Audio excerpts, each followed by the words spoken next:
The war with Iran has entered a phase in which the battlefield is no longer just the sky, nor only Iranian territory. Now the center of the crisis lies in a place that can paralyze markets, divide allies, and turn military advantage into strategic stalemate: the Strait of Hormuz. Because even after weeks of bombings, the planet's main energy artery remains under pressure. And this is the turning point.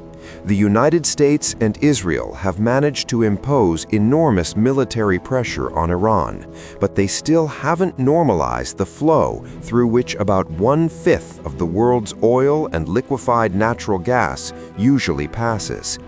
Instead of trying to win through firepower, Tehran continues to bet on another path, making the war more expensive, disrupting trade, and turning energy into a strategic weapon. But the scenario has grown even more complex. The blockade is no longer completely blind. Iran has been allowing selective exceptions.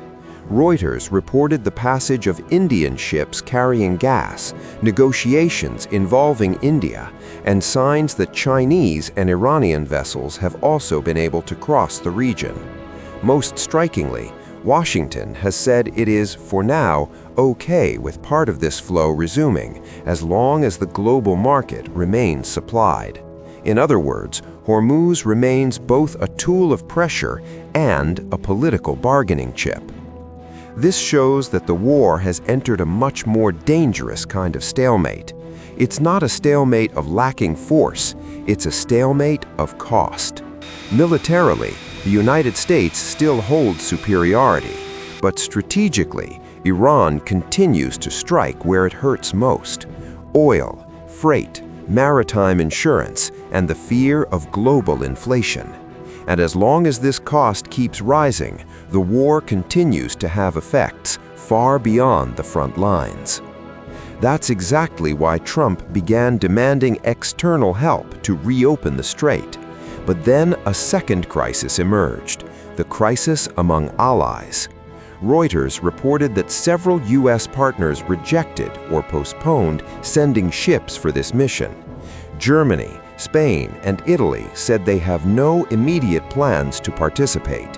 Their argument is both simple and heavy. They were not consulted before the war began and do not want to be dragged into an operation that could escalate the conflict even further. Yet, the Western Bloc is neither fully aligned nor completely fractured. The United Kingdom said it is working with allies on a collective plan to restore freedom of navigation, though it admits this will not be simple and that London does not want to enter a wider war. In other words, the West is not reacting as a cohesive military bloc. It is reacting as a coalition under strain, trying to balance economic pressure, regional risk, and political cost. Meanwhile, Israel continues to intensify pressure on Iran's command structure. On Tuesday, the death of Ali Larijani, Iran's security chief, was confirmed by Iranian outlets and reported by Reuters after an initial announcement by Israel. The key point here is not just the loss of another leader, it's the signal that the campaign to erode the regime's political and strategic capacity continues to advance, even without producing a decisive collapse so far. And that's why this war is becoming harder to end. On one side, the United States pressures Iran but cannot turn military superiority into full control of Hormuz. On the other, Iran keeps using resistance, attrition, and selective maritime traffic to maintain influence even under attack. And in the middle of it all, Washington's allies show that not all are willing to bankroll the next step. In the end, the most important message is this: the war has entered the phase in which destruction alone is not enough. Now what defines the conflict is who can sustain pressure, divide adversaries, and manipulate the global cost of the crisis for longer.